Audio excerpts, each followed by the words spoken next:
Alter Ego here, and I'd like to talk shop a little bit with you about pen and paper RPGs. So just a little disclaimer, if that's not really up your alley or something that you have much experience with at all, this video might not really make a whole lot of sense or be too interesting to you, but hey, maybe check it out anyways.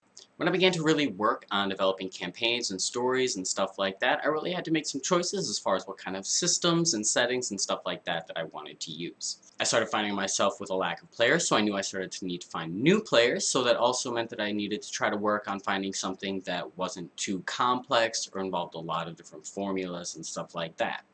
Considering that I've always enjoyed making games and stuff like that as much as I've enjoyed playing them, this process actually started to become looking a little bit more like me creating a system and a setting to work with, so that way I didn't have to worry about hunting down different rule books, getting copies of those rule books for my players, things like that. So I quickly had to decide how I was going to make a system. Now maybe I did this a little bit backwards, but being somebody who's been a player for a long time, I've always been really interested in character creation. That's just been a passion of mine.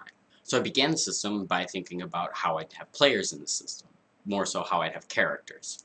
I decided that in a lot of different things, characters tend to be displayed or presented through three separate aspects. One which sort of represents their inherent qualities of their physical being and mental being, oftentimes referred to as attributes in various games. A lot of times you see things like skills as another category of character aspects. And then usually there's some sort of third quality, be it feats, talents, which is what I call them in my system, abilities, qualities, traits. A lot of these things are covered under this third category. And sometimes it's broken up into multiple categories and it's a little bit more portioned out.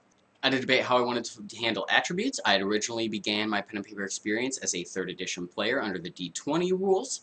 So if you play Pathfinder or any other d20 game, you typically tend to see the attribute scores ranging from 3 to 18 because they use a 3d6, 4d6 drop 1, 5d6 drop 2 to generate the stats. And calculating those stats involves a little bit of knowing math. Not knowing math, but just, it's. So as far as new players, I was like, maybe I want to do something a little more simple. And I had played Shadowrun, and I really enjoyed the concept of the simplified 1 through 6 scale. It helped keep numbers in pretty moderate ranges, and it also showed a much more direct representation between what your attribute score is and how it affects gameplay.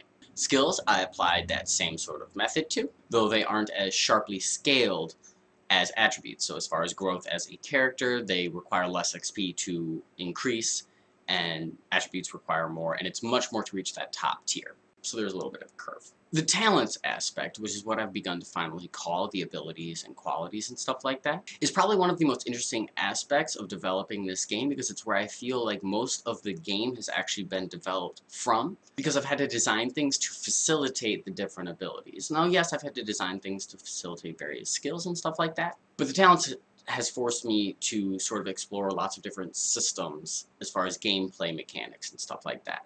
And I'm still developing more and more systems. As far as a momentum-based kind of thing, I'm thinking about adding in charges. These are things that you start with 0 at the beginning of like combat or action, stuff like that, and as you take actions, you build up a reservoir of charges, points, or ranks, which you can then use to spend on certain abilities and stuff like that. So instead of starting combat with a maximum energy pool or something like that, and wearing it down, you actually sort of build momentum, which is why I tend to use the term momentum to describe these things, in combat.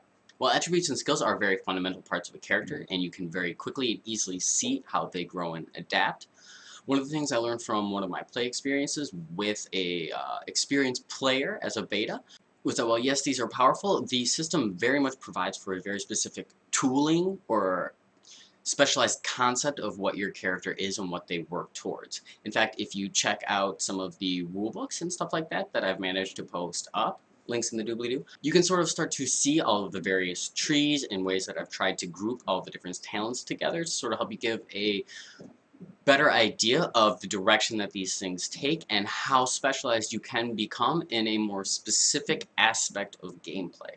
I didn't want to use too many dice, so I dealt with a 10-sided dice, which also tends to work with some of the smaller scale numbers that I've been using by limiting attributes and skills to the 1-to-6 ratio. And something that I've seen is the game becomes a lot about building up these massive bonuses for your specific skills if you choose to go with the very specific, narrow kind of character development, which has produced very powerful characters within this system.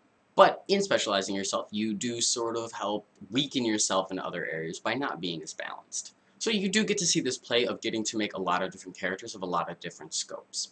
In the system, I wanted to sort of help play with the idea that just getting the amount that you need, like getting your DC and everything, is different than exceeding your DC. So I tried to create an overage system. As far as points-wise work, I do it typically for every 3 over the DC, you get an additional point of success. So this might be to say, like, if your AC of your target is 13 and you manage to get a 19, that's 6 points over, so you get 2 more points of damage.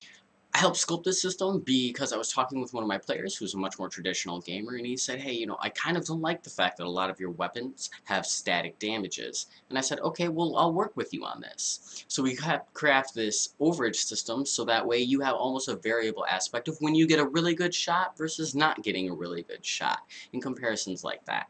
So anyways, I'll probably talk more about this. In fact, if you have any questions on specific things about the game and anything like that, leave things in the comments. I do read them, even though no one has ever left a single comment on anything.